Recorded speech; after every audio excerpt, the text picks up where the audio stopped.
So to give a bit of context for this upcoming video, this YouTuber previously did a video explaining why he left Buzzfeed.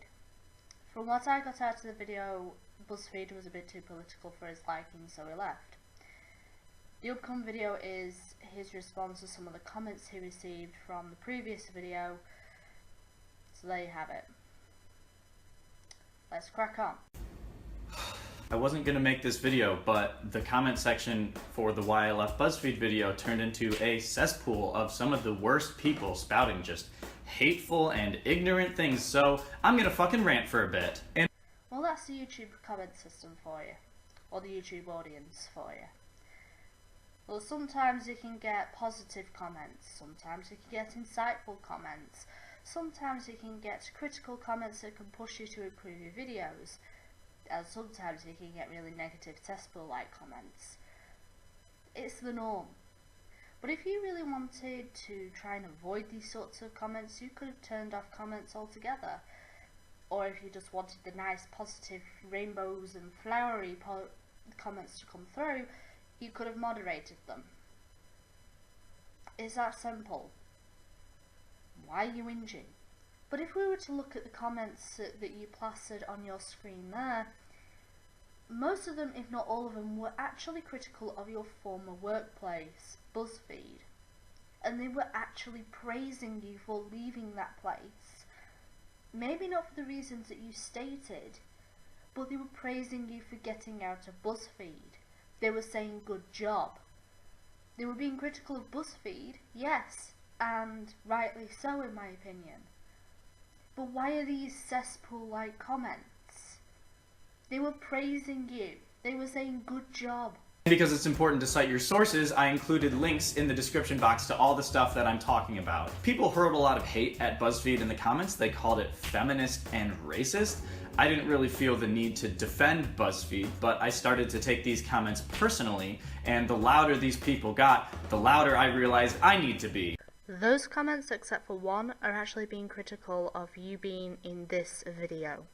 Why do you think that since you've seen 5 seasons of The Wire, you're a cultural expert? Why do you believe everything you see on TV when it comes to other races? Why do we get upset when a TV show becomes diverse, even though diverse usually just means 2 to 3 people of color? Why do you assume movies with white stars are automatically more relatable than movies with people of color? People of color have had to relate to white characters for all of cinematic history. Why is Viola Davis the first black woman to win an Emmy for Best Actress? Why aren't we complaining that the Oscars and other award shows are like all white? It's just like white people congratulating other white people on being white. Everybody should be represented. Why don't we know the difference between appropriation and appreciation? So first up, let's talk about people accusing Buzzfeed of being feminist. Now, I wouldn't disagree with that. For the sake of the video, I'm going to use this pretty simple definition of feminism. Feminist, a person who believes in the social, political, and economic equality of the sexes. You know, I need a penny for every time that definition is used. Oh, a penny! You might be asking yourself, wait a second, Kenny, I don't understand. A lot of my friends are women. Of course I want them to be treated the same way that I'm treated. It does seem a little bit confusing, right? That doesn't seem like too offensive of a concept, so what's the problem? One is that people don't believe that women are treated differently, and I guess the other is that people are accusing Buzzfeed of hating men, and I got a lot of that in the comments. First of all, I don't know how we can keep arguing about whether women are treated differently. Women are paid less. The wage gap is simply the average earnings of men and women working full-time. It does not count for different job positions, hours worked, or different jobs. It has nothing to do with the same job. It has nothing to do with discrimination. First of all, I'd like to thank Shonehead for that beautiful video that she made. Thank you, Shu. But I would just like to say this. It is illegal to discriminate based on gender and pay one person less than the other because of it. It's illegal to do so. So if somebody feels like they are getting paid less because of their gender, they should go to the financial ombudsman and take the boss to court. This is what they can do. If they have evidence that they are being paid less based on their gender, take them to court and you will win because it's illegal. But another thing, if you were to actually look at the businessman side, why would they hire men if they have to pay more to the men than they have to the women? Wouldn't every business be full of women because they get paid less? From a financial standpoint, it would be more beneficial to the profit margin to hire women if women get paid less. Yet we're not seeing that because the wage gap doesn't exist. If anything, it's an average earnings gap. Women are underrepresented in a lot of fields. Yeah, there aren't many women garbage collectors. There aren't many women sewage workers. There aren't many women miners. Oh wait, you're talking about the CEO positions and boardroom members, aren't you? The cushy jobs, the high paid jobs. Well, that might change. You see, feminism is promoting things like quotas that businesses have to adhere to, especially when they're under the threat of pay cuts if they don't actually meet the quota by the end of the first quarter or second quarter of the year. So, women are being represented. And in a way, I think that this hinders women because I'm not saying this happens to all women. Some women might get promoted because they showed the effort, because they have the talent, and because they deserve to be there. It's true. But some women might just be promoted because the business needs to fill a quota. That's certainly what's happening with the BBC at the moment. When women are raped, they're told they either deserve it because of what they're wearing or for being too drunk or because of their behavior. These women made a conscious choice, as the judge pointed out in her decision, to wear certain clothes that day, and some of their body parts were in the public domain. In a recent radio interview, Dr. Stephen Trattenberg said that women should simply drink less alcohol if they don't want to be raped. To the first one, yeah, I think that's wrong. I think that saying, well, if she was dressed that way, she was asking for it, that's wrong and it's horrible. It's just as bad as saying, well, he was hard, so he must have wanted it. So, yeah, it's wrong. And I think many people can agree with me by saying that that's wrong. But in terms of the second one, what's wrong with it? It's basically telling women to look after themselves. If they weren't plastered every Friday night, then they'd have a bit more self-awareness about them, have a bit more self-defense about them, and they would most likely not be raped if they had a bit more self-awareness about them. This is one way of preventing rape. What is it nowadays that is seen as negative to basically tell a woman to look after herself, to take self-defense classes, to make sure she has a bit of self-awareness about it? What's so wrong with it? You know, it's basic common sense. If women are that afraid about rape because of what feminists say on college campuses, 1 in 5 women, 1 in 3 women, 1 in 4 women, whatever the statistic is nowadays, on college campuses will be raped, then I'm sorry, what's wrong with saying that women should protect themselves? Just answer me that. What's so wrong with saying that? Or they're just not believed at all and are claimed to be lying for attention, I guess, or revenge? Why would a woman lie about being raped? For the attention and 15 minutes of fame. It's happened before, and it's actually a growing trend. Knowing that there's going to be people coming for her, giving her death threats, coming forward knowing that you're going to be viciously attacked takes a shit ton of courage, and you wouldn't do that if you're lying. Number 10, Thomas Kennedy. Thomas Kennedy of Longview, Washington, was accused of rape by his 11-year-old daughter. After he spent more than 15 years in prison, the daughter recanted her story, saying, "I was just angry and upset because I felt like he wasn't around enough and, broke promises and stuff like that." Thomas forgave his daughter, even presenting her with a bouquet of flowers upon his release. How he could be so forgiving, I haven't the faintest idea, but it makes the story all the more heartbreaking. Number 9, Daryl Hunt. In 1984, an African-American man named Daryl Hunt was wrongfully convicted of the rape and murder of a white woman named Deborah Sykes. In 1994, DNA evidence cleared Hunt of the sexual assault, but it wasn't until 2004 that his murder conviction was overturned when a man named Willard E. Brown confessed to the rape and murder. Despite this, Deborah Sykes' mother still took to the stand at Daryl Hunt's release hearing, stating that she still believed Hunt had killed her daughter.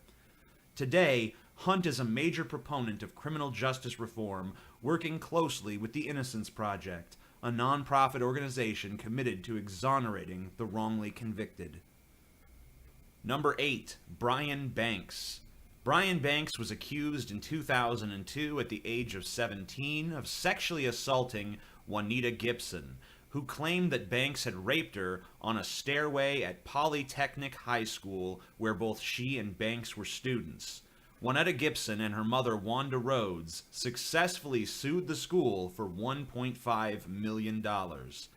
Banks accepted a plea deal wherein he would serve 5 years in prison, spend an additional 5 years on probation, and register as a sex offender.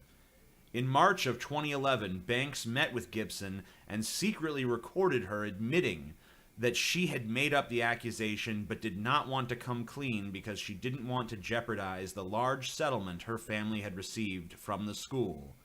After this tape was made public, Banks's conviction was overturned, and the Long Beach Unified School District successfully sued Juanita Gibson for $2 million.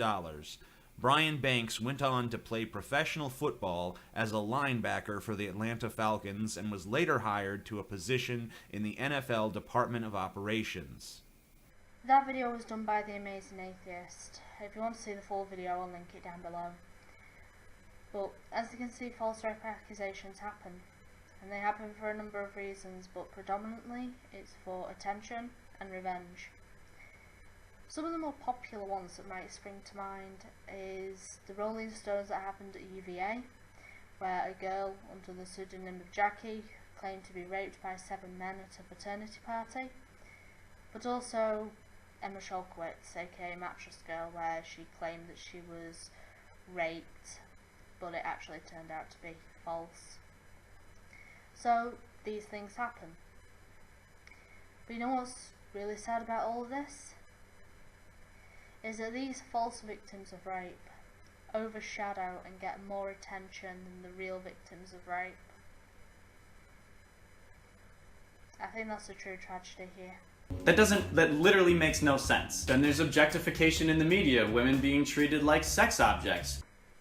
So objectification of men isn't a thing then?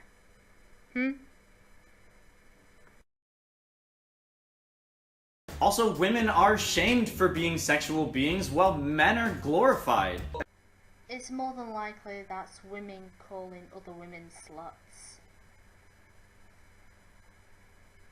But I don't know, around my area it's actually being looked down upon whether you are a slut or a stud. Say that for what you will. And people will say that you can't complain about being objectified while also wanting to own your own sexuality. In what world? There's a difference between owning your own sexuality and being objectified by other people without your consent. There's so much more that I could say here, but I don't have time, and there's a lot of really talented women on the internet writing about this who are doing a much better job than I am, so you should go look them up. I put some names in the description box. The second argument against Buzzfeed is that they're racist against white people. They are. I can agree with that statement, yes. They are. Y'all, BuzzFeed is white, first and foremost. Most of the people that I worked with were white. Where it gets sort of complicated is the fact that BuzzFeed doesn't really have editorial oversight. So they don't have someone who's saying, hey, there's been a lot of videos recently shitting on white people. Maybe we should tone it down a bit. Then maybe that's something BuzzFeed needs to rectify then. Maybe if you didn't leave BuzzFeed, you could have been that editorial oversight, don't you think? Just a thought, you know.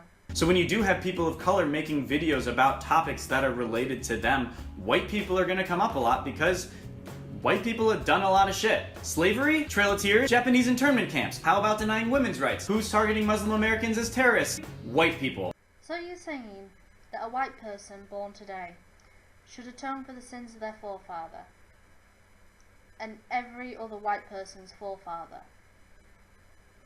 Why? I will not deny that white people of the past did horrible things. They did. Not just to minorities, but also to other white people. I mean, white people weren't exactly nice to the Irish.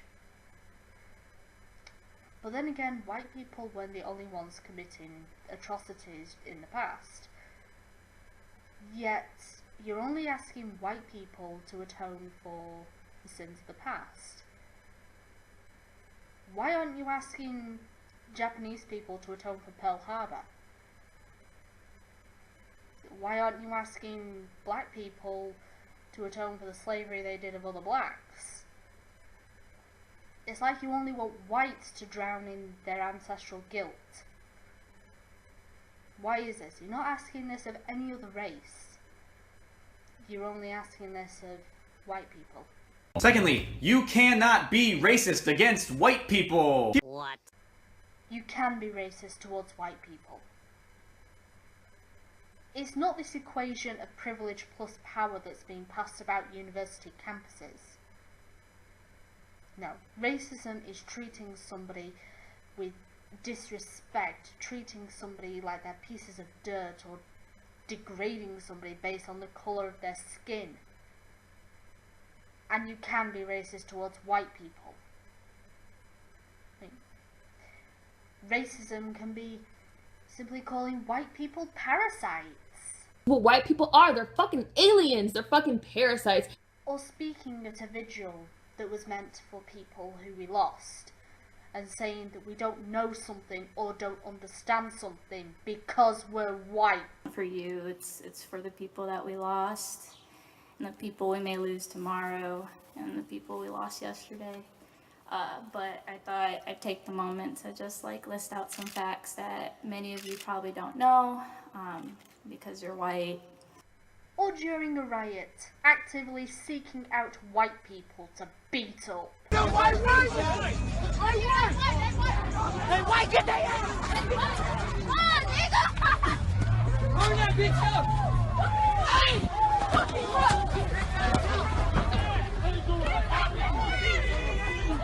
Hey, they beating up!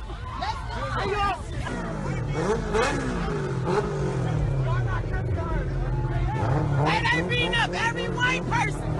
They jumping every white person! Man, that white person come down Sherman! He white! Beat his shit! Bitch!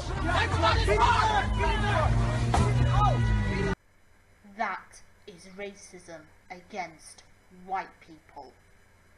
Here's why. So the Oxford Dictionary defines racism as prejudice, discrimination, or antagonism directed against someone of a different race based on the belief that one's own race is superior.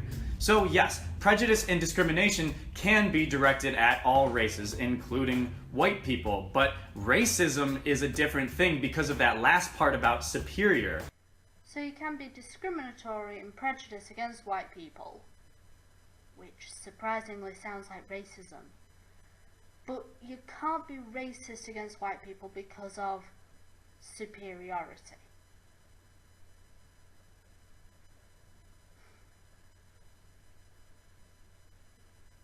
That's a load of bull. So I'm going to end the video here, guys. If you want to see his full video and form your own opinions, then I'll post a link down below in the description. But basically, to summarise the ending of his video, it's white people have white privilege. Ugh. But yeah, I hope you liked the video, guys. Comment your thoughts below, or send me hate mail so I can use my victim card. Either way, I would love to hear from you. Bye, guys.